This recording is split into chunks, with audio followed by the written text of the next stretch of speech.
Friends, ఎలా ఉన్నారు? Welcome back to my channel. Please like, share and subscribe. పాండవులు వనవాసం చేస్తున్నప్పుడే ఎన్నో నేర్చుకున్నారు. నిజానికి జీవిత పాఠాలు అన్నీ కూడా వనవాసంలోనే నేర్చుకున్నవే. పాండవులు కామ్యకా వనంలో ఉండగా ఒకరోజు అక్కడికి మార్కండేయ మహర్షి వచ్చాడు. అదే సమయానికి శ్రీకృష్ణుడు కూడా అక్కడే ఉన్నాడు. పాండవులు మహర్షికి అతిథి మర్యాదలు చేసి సాదరంగా ఆహ్వానించారు. శ్రీకృష్ణుడు మార్కండేయుడితో, ఓ మహర్షి, నీ వలన కొన్ని విషయాలు తెలియవలసి ఉన్నవి. ఎందుకంటే నీకన్నా అనుభవశాలి, నీకన్నా కాలాన్ని చూసినవాడు లేడు కాబట్టి. నువ్వు దేవతల గురించి, రాజుల గురించి, బ్రాహ్మణుల గురించి, పతివ్రతల గురించి చెప్పాలి అని అంటాడు. అంతలో ధర్మరాజు ముందుగా మహర్షిని ఇలా ప్రశ్నిస్తాడు. ఇదే ప్రశ్న ఇప్పటికీ మనలో 99% మందికి ఉండే ప్రశ్నే. ఆ ప్రశ్న ఏమిటి అంటే, ఓ మహర్షి, మేము ఎప్పుడూ ధర్మాన్ని విడిచిపెట్టలేదు, ధర్మాన్నే పట్టుకున్నాము. అయినా ఈ విధంగా బాధలు పడుతున్నాము. కౌరవులు అధర్మాన్ని పట్టుకున్నారు. వారు చక్కగా రాజ్యవైభవాన్ని అనుభవిస్తున్నారు. నాకు ఒక అనుమానం, వాళ్ళు ఎందుకంత గొప్పవాళ్ళు అవుతున్నారు? మేము ఎందుకు ఇన్ని కష్టాలు పడుతున్నాం? ఈ విపరీతానికి కారణం ఏమిటి? నాకు ఇది ఎన్ని రకాలుగా ఆలోచించినా ఈ ప్రశ్నకు జవాబు తట్టడం లేదు. ఒకవేళ ఇప్పుడు మేము ధర్మాన్ని పట్టుకున్నాం కదా, ధర్మాన్ని పట్టుకున్నందుకు వచ్చే ఫలితం ఇక్కడ రాకుండా పరలోకంలో వస్తుందా? మనుషులు తాము చేసిన కర్మఫలాన్ని ఈ లోకంలోనే అనుభవిస్తారా? లేక ఈ లోకంలోనూ పరలోకంలోనూ అనుభవిస్తారా? అంటే ఇక్కడ మేము రాజ్యం పొందకుండా చనిపోయాక స్వర్గానికి వెళ్తామా? లేక ఒకవేళ స్వర్గానికి వెళ్లడం కాకుండా మేము పట్టుకున్న ధర్మం పుణ్యాలకి రాజ్యం ఒక్కటే వచ్చి స్వర్గం రాకుండా పోతుందా? లేకపోతే పుణ్యకర్మ చేయడం వలన ఇక్కడ రాజ్యం అక్కడ స్వర్గం కూడా వస్తాయా? లేకపోతే ఈ శరీరంతో చేసిన పుణ్యం పాపం ఈ శరీరంతోనే పోతాయా? ఈ విశ్వకర్త అయిన ఈశ్వరుణ్ణి చూడనివాడు కర్మఫలం అనుభవించడా? మేము చేస్తున్న పుణ్యకర్మలు ఏమైతే ఉన్నాయో అవి మాతోనే పోతాయా? లేకపోతే మాతో పాటు ఉత్తర జన్మలకు వస్తాయా? ఈ దేహంతోనే కర్మలు వెడలిపోతాయా? నాకు ఇవన్నీ వివరంగా తెలియచేయండి మహర్షి అని వినయంగా అడుగుతాడు. నాకు తెలిసి ఈ ప్రశ్న లేని మనిషంటూ ఈ ప్రపంచంలో ఉండడేమో. ఈ ప్రశ్న నన్ను కూడా చాలా కాలంగా వేధిస్తుంది. సరే, ఇప్పుడు మార్కండేయ మహర్షి చెప్పే సమాధానం ఏమిటో చూద్దాం. దానికి మార్కండేయ మహర్షి ఇలా చెప్పటం ప్రారంభించాడు. ఓ ధర్మరాజా, నేను చెప్పిన ఈ విషయాన్ని బాగా పట్టుకో. ఈ ప్రశ్న ఎప్పుడు ప్రారంభం అయ్యిందో చెప్పనా? మొట్టమొదట బ్రహ్మ సృష్టి చేసినప్పుడు ప్రథమ కల్పంలో అత్యంత నిర్మలమైన శరీరాలను సృష్టించాడు. ఆ ప్రకారం పుట్టిన మానవులు మహాసత్వగుణ సంపన్నులు, సత్యం పలికేవారు, సత్ప్రవర్తులై ఉన్నారు, స్వేచ్ఛగా జీవించారు, జ్ఞాన సముపార్జన చేశారు. దేవతలతో పాటు వాళ్ళు కూడా ప్రయాణం చేసి దేవలోకాలకి వెళ్లి వస్తూ ఉండేవారు. దేవతల మార్గంలో ప్రయాణించారు. అధిక శ్రమ లేకుండా ఎక్కువ ఫలితాన్ని పొందారు. ధర్మం తప్పలేదు కనుక వారికి మనసునందు కామ క్రోధ లోభ మద మోహ మత్సర్యములకు అరిషడ్వర్గాలకు తావు లేకుండా జీవించారు.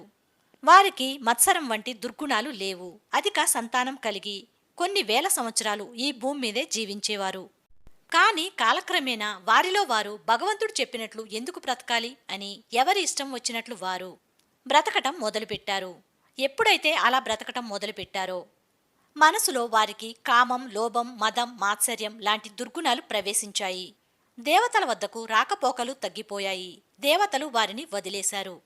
మానవులలో బలం క్షీణించింది. తేజస్సు క్షయం అయిపోయింది.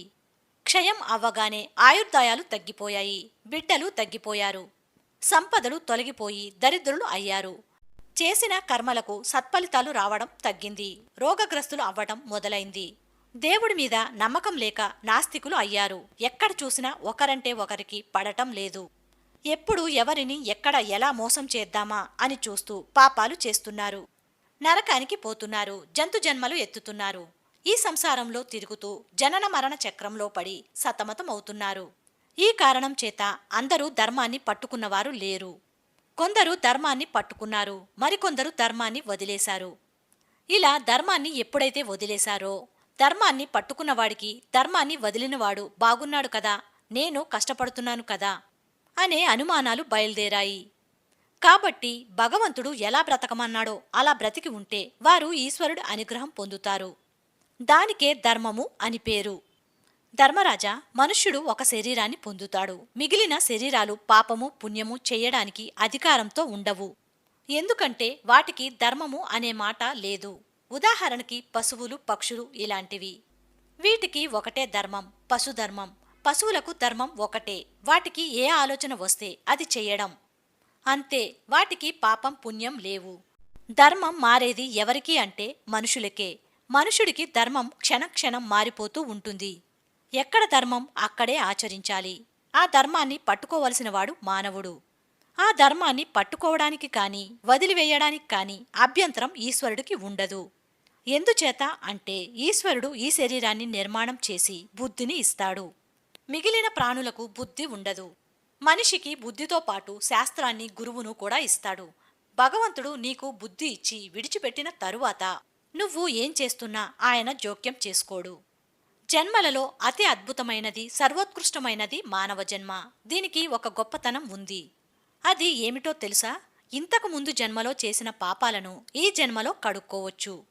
అది ఇతర శరీరాలతో సాధ్యం కాదు. అలా కాకుండా కొత్తవి తెచ్చుకుంటాను అంటే ఆ కర్మ పోదు, శరీరం పోతుంది, కాని ఆ ఫలితం వస్తుంది. దీనిని బట్టి ఉత్తర జన్మలో సుఖమో దుఃఖమో నిర్ణయింపబడతాయి. కనుక ఈ శరీరంలోకి వచ్చి నువ్వు ఏమి చేసుకున్నా అది ఇప్పుడే దీనిలోనే చెయ్యాలి. తరువాత చేద్దాం అంటే కుదరదు. ఈ శరీరంలోకి వచ్చి సత్కర్మలు చెయ్యకపోతే ఉత్తర జన్మలో పతనం అయిపోతాడు మనిషి. దీనితో మంచి పనులు చేస్తే సద్గతులకు వెళ్తాడు. కనుక కర్మే సుఖదుఖాలను నిర్ణయించేస్తుంది. ఈ జన్మలో నువ్వు ఏమి చేస్తున్నావో మనుష్య శరీరంతో అని గమనిస్తూ ఉంటాడు ఈశ్వరుడు. నిన్ను ఇది చెయ్ అది చెయ్ అనడు, చూస్తాడు. చూసి శరీరం పతనం అయిన తరువాత తీర్పు చెప్తాడు. ఇది ఈశ్వరుడు చేసే పని. ఇలా ఊపిరి ఉన్నప్పుడు నువ్వు చేసినవే కర్మఫలంగా నీ వెంట వస్తాయి. శరీరంతో చేసిన కర్మ శరీరంతో పోదు. శరీరం పోతుంది, కాని కర్మ వెంట వస్తుంది. ఇదే పునర్జన్మ సిద్ధాంతం. కనుక ఇక్కడ అక్కడ అని అడిగావుగా, ఇక్కడ అక్కడ కూడా సుఖమో దుఃఖమో నువ్వు పట్టుకున్న దాన్ని బట్టి ఉంటుంది. నువ్వు ఒక ప్రశ్న వేశావు, దుర్యోధనుడు పట్టుకోలేదుగా ధర్మాన్ని, వారు సుఖంగా ఉన్నారుగా అంటున్నావు. ఆరిపోయే దీపం చాలా ప్రకాశవంతంగా వెలుగుతుంది. ఎవడు తన యొక్క అధర్మాన్ని అనుభవించడానికి సిద్ధపడుతున్నాడో వాడు ఒక వెలుగు వెలుగుతాడు. ఆ వెలుగు శాశ్వతం అనుకోకు ధర్మరాజా. శాశ్వతమైన వెలుగు ధర్మం పట్టుకున్నవాడిదే. ఇప్పుడు కష్టపడినట్లు అనిపిస్తుంది, కాని ధర్మం సుఖాన్ని ఇస్తుంది ఇక్కడ అక్కడ కూడా. కాని అది పట్టుకోనివాడు ఇక్కడ అక్కడ కూడా సుఖపడడు సరికదా, కీర్తివంతుడు కూడా కాలేడు. ఎప్పుడైనా ఎక్కడైనా అగ్రస్థానం ధర్మానిదే. అందుకే ధర్మాన్ని ఎవరు పట్టుకుంటారో వారు నిశ్చింతగా ఉండవచ్చు. ఎందుకంటే వాళ్ళు ఇక్కడ సుఖపడతారు, అక్కడ సుఖపడతారు. ధర్మం వదిలినవాడు రెండు చోట్ల భ్రష్టుడు అవుతాడు, గుర్తుపెట్టుకో. ఎవరైనా తాను చేసిన పుణ్యం కాని పాపం కాని అనుభవించి తీరాల్సిందే. చేసిన కర్మ పోతుంది అని అనుకోవద్దు. చేసిన కర్మయే పునర్జన్మను నిర్ణయిస్తుంది. ఈ శరీరంతోనా వేరొక శరీరంతోనా అనేది వదిలేస్తే జీవుడు మాత్రం వాడే. ఈ విధంగా మానవులు చేసిన పుణ్యం పాపం మరణాంతరం కూడా నశించవు. వారి పాపపుణ్యములు నశించక వాసనలుగా వారి వెంట వస్తాయి.